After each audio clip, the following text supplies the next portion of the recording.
Swords, sorcery, and sex. Three of my favorite things. Because a year ago I broke out on YouTube with part 1 of this show, I thought I'd bring you part 2. But instead of animated, I thought I'd bring you more live-action 80s fantasy than a Lisa Frank Trapper Keeper. I'm Victor, and straight out of the Gen Experience, that awkward phase of the 1980s and 80s kids coming of age, when you couldn't go to the movies without a trailer showing off barely covered leads in loincloths and fur-lined bikinis, movies filled with magical wizardry and epic quests, but not always epic budgets, the era of swords and sorcery on the big screen.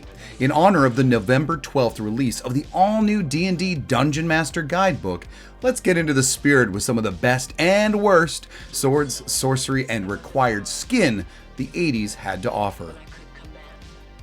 It was raging in popularity amongst a certain audience from their smoky basements in 1974. However, there was little in the realm of epic fantasy featured in the movies up to this point. Animated films like Wizards and a take on both The Hobbit and Lord of the Rings had some degree of success while walking the fine line between family and adult content. Besides a comedic approach from the Monty Python gang in Jabberwocky from 1977, it was a serious live-action fantasy adventure that would premiere at the dawn of the decade when folks began to take notice. That's not Han Solo, but Star Wars was only 3 years old, so you'd be forgiven if you thought so. Although not the very first fantasy live-action film, this early entry paved the way for big-budget adventures of swords and sorcery, a subgenre of fantasy. Okay, some basics before we start, so just stay with me. Fantasy isn't always sword and sorcery, even if it's dark fantasy like Legend. Sword and Sandal isn't the same as sword and sorcery, but more biblical, historical, mythological. There's also epic and medieval fantasy adventures like Excalibur and Highlander, or high fantasy like Kroll, and can't forget science fantasy like in the vein of Star Wars, but let's not go there and piss anyone off. All of these are subgenres of something greater called speculative fiction. Well, it was new to me. But the 80s rocked the genre along with bare butts and busts. As D&D celebrates 50 years, let's celebrate with mostly 1980s sword and sorcery films. Mostly. Hawk the Slayer was developed by a British director and a Scottish musician, who both had a love for sword and sorcery and decided to go into this venture as the interest in the genre was growing. Thongor had been a fantasy book that Marvel Comics had recently picked up as a title, and Conan was being developed for a film. It was the tale of brothers battling over some elvish stone and a magical sword, because let's face it, there's gotta be a magical sword. Providing us elves, giants, and dwarves, it had both furry boots firmly planted in D&D, and the movie did respectable returns in the United Kingdom. Due to the distributor's collapse, it did not get a US release until December 1982, and then only on CBS television. The decade's first fantasy did not bring the sex. Void of what we think of today as scantily clad fantasy heroines and absolutely no skin from the male leads John Terry of Lost or Jack Palance, the movie was big on magic and sword fights, but fizzled on the kink. However, that did not hurt it finding a following even today. It was obvious moviegoers were clamoring for this sort of content, and in April of 1981, Excalibur, the epic medieval fantasy, premiered in the US. A full respectable cast featuring Helen Mirren, Liam Neeson, and Gabriel Byrne joined dozens of others in this very violent and very sexually driven tale of King Arthur and Merlin. So much sex and violence it was given an R rating in the US. Although a shortened PG version of the film would be released soon after, it was the full or near full frontal version that had audiences falling in love with the fantasy genre that had quickly gone from zero to hero with sprawling adventures of epic proportions. The steamy scenes also piqued interest, and other body parts, and would remain a staple in future fantasy fare. Before this time, the most popular fantasies were the tales of the Arabian Nights. Numerous Sinbad films had been released to much love and adoration. Even the Harryhausen stop-motion effects were not only impressive, but lauded by the 70s audiences, including the most recent, 1973's Golden Voyage of Sinbad with John Philip Law. Those effects and visuals were now more charming than groundbreaking, and being replaced with more practical on-set effects, or just scrapped in lieu of intense physical combat, along with a handful of nudie shots to up the game and deliver something Sinbad never could. One of the most underrated films ever, Dragon Slayer was much tamer than Excalibur, but with the inclusion of the fire-breathing dragon, and an incredible one at that, this Paramount Disney joint venture elevated the fantasy film. Where it lacks in swords and sex, it makes up for in sorcery and intense creature effects for the time. Starring Peter MacNicol, who you may recognize here in Ghostbusters 2, Dragon Slayer is a must-see in your fantasy lineup as we begin to see the virginal sacrifice taking center stage. Another popular 1981 film was reliant on the virginal sacrifice trope, to the Kraken no less, an outrageously wonderful fantasy film starring Harry Hamlin and his lips. Who hasn't heard of Clash of the Titans or its toy line? Although some will often shrug off this film as cheap and cheesy, it was a rite of passage for so many 70s and 80s kids and a triumph of mythological proportions. Because it's a film based on Greco-Roman myth and legend, it's more suitable for sword and sandal epic than sword and sorcery, but was worth mentioning as it has some decent swordplay and just enough short togas and see-through stolas to satisfy the gaze of an adolescent audience. 1982 had arrived, and it was gonna be big. Starting in April with a movie that made sure to level up the swordplay, sorcerer's magic, and sex appeal we had seen so far, The Sword and the Sorcerer may not be remembered well, but it was the highest grossing movie of 1982. A true damsel in distress movie featuring the enchanting and sexy Princess Alana. Talon, our hero, fights for what is good against an evil wizard. This movie was right up my alley, and whether or not the critics were kind about the acting or often frenetic pace, it's a film worth checking out for some great fantasy of the era, not to mention some brutal barbarians and eroticism that would turn on any teen no matter where their gaze was fixed. Once it cleared development hell, the long-awaited film adaptation of the Conan novels was released in May 1982, 1 month after Sword and the Sorcerer. Arnold's Conan was nothing like its predecessor because nothing like it had been seen before.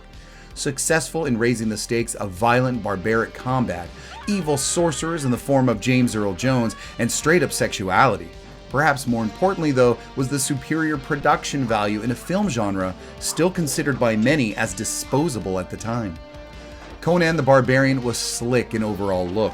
Graphic and gory practical effects and grand set design with impressive vistas elevated the sword and sorcery film to a mass audience, and everybody paid attention. Thoroughly violent, the carnage was matched only by its sexual content. Gentle and beautiful, or cunning and evil, various nude scenes with featured players or numerous topless extras filled the feature-length film.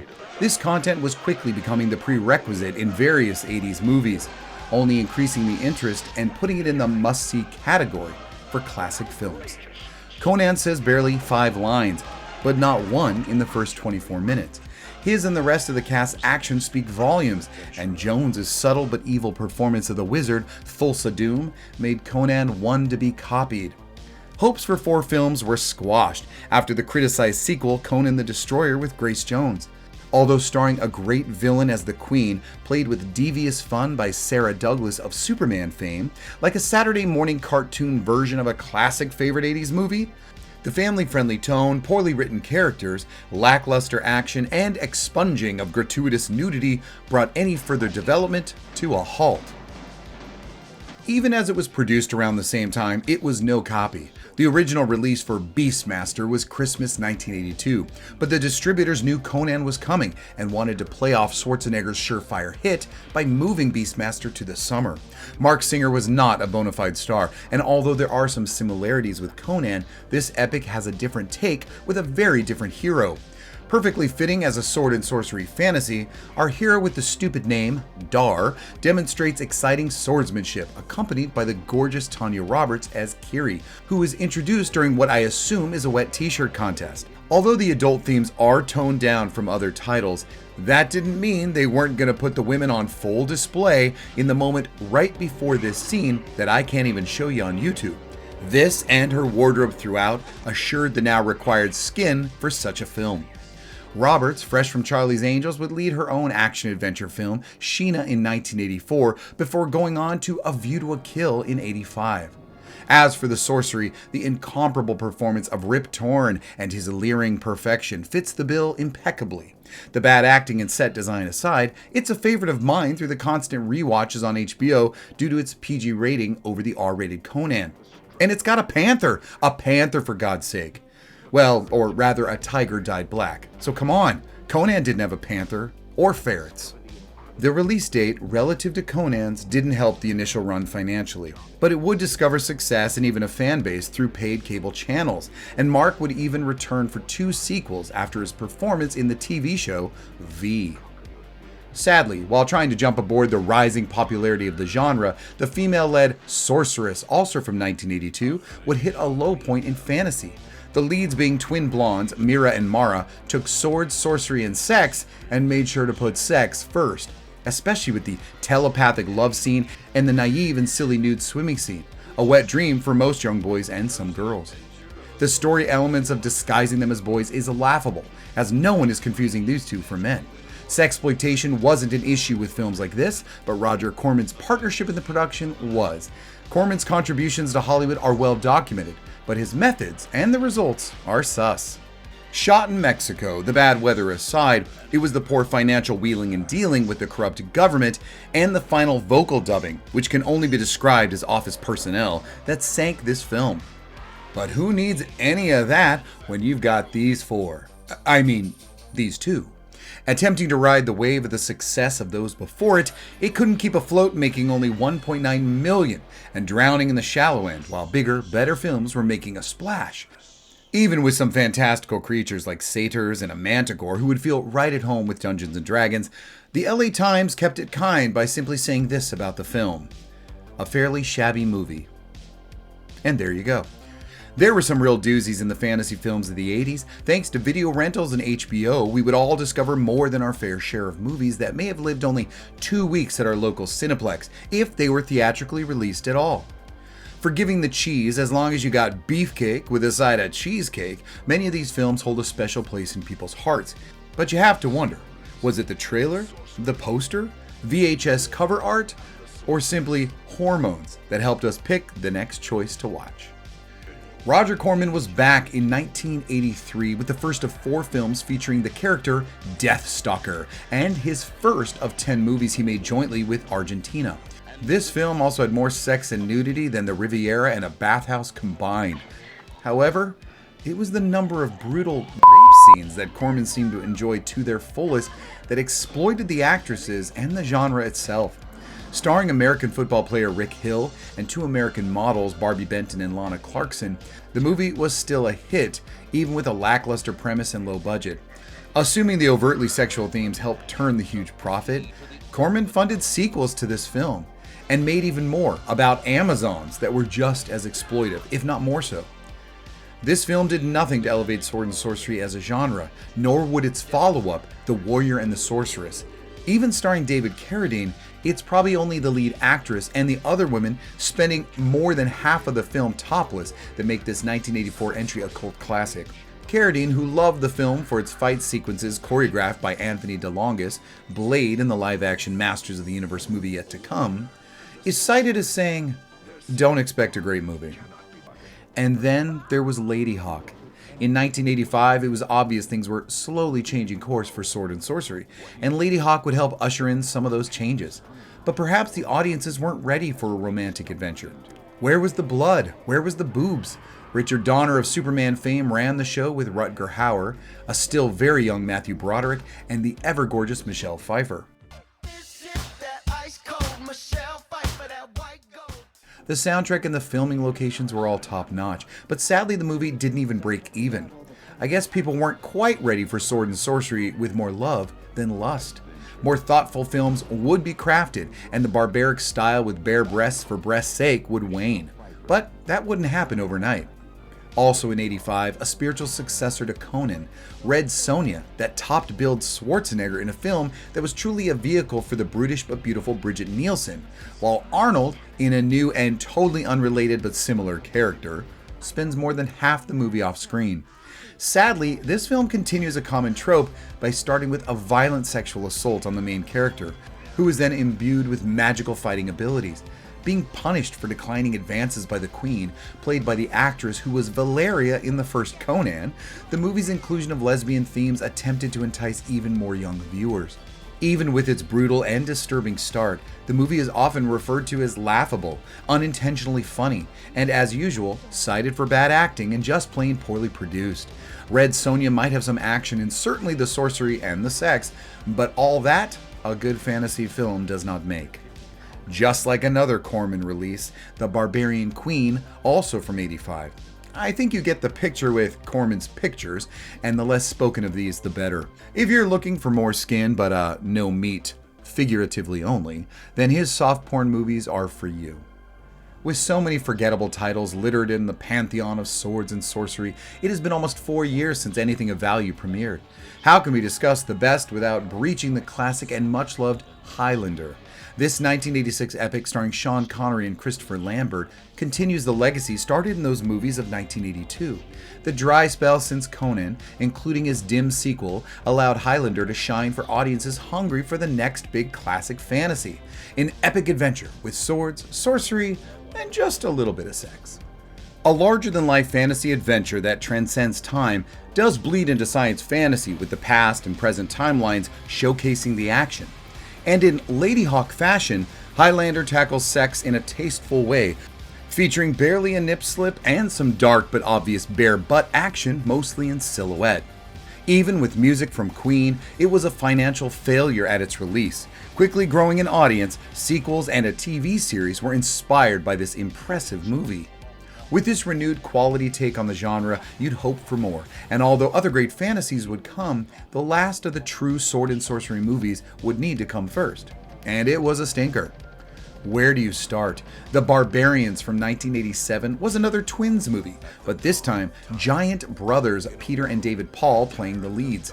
Their beefcake is on full display and the focus that few viewers could ignore or deny in their overt sexuality. And this is where the sex stops.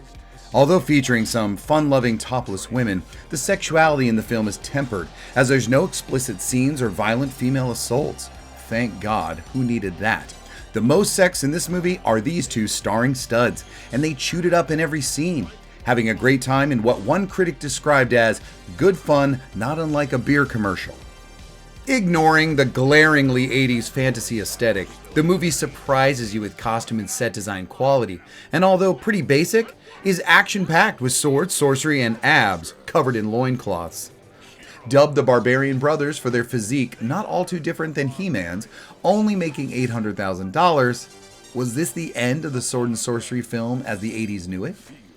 Speaking of He-Man, also made from Canon Films, Dolph Lundgren's panned and divisive take on Masters of the Universe would be released the same year. But He-Man was always a bit more science fantasy than straight up epic fantasy sword and sorcery. And the only sex here is relegated to this. Willow would be released in 1988, and the soft fantasy adventure had its share of swashbuckling sword fights and mystical magic. It's a hero's quest, and blatant sexuality or even overtones were losing their magic with audiences who didn't miss them as they welcomed the growing high and dark fantasy concept movies such as Legend in 1985 and even Dark Crystal and Labyrinth. As I stated, fantasy is broad, but when sticking as close to the sword and sorcery subgenre as possible, entries like the incredibly bad You're the Hunter from the Future and the imbalanced but loved Kroll don't always fit, but they're good fantasy fun all the same. The Princess Bride and Neverending Story pushed past the gore and barbarian violence and eroticism in lieu of mystical creatures and tantalizing magic. Magic that would live in our hearts and in our pop culture for all eternity, far longer than the short-lived but exciting time of the 80s when sword and sorcery, Dungeons and Dragons, fantasy ruled the cinemas. Thanks for joining me for this D&D inspired part 2 of Sword, Sorcery, and Sex, the 80s fantasy films. I hope you enjoyed and felt inclined to like and subscribe. If not, maybe watch something else on the channel that will turn you on to subscribing to a generation always worth talking about, the Gen Experience. Until next time. The Sword and the Sorcery.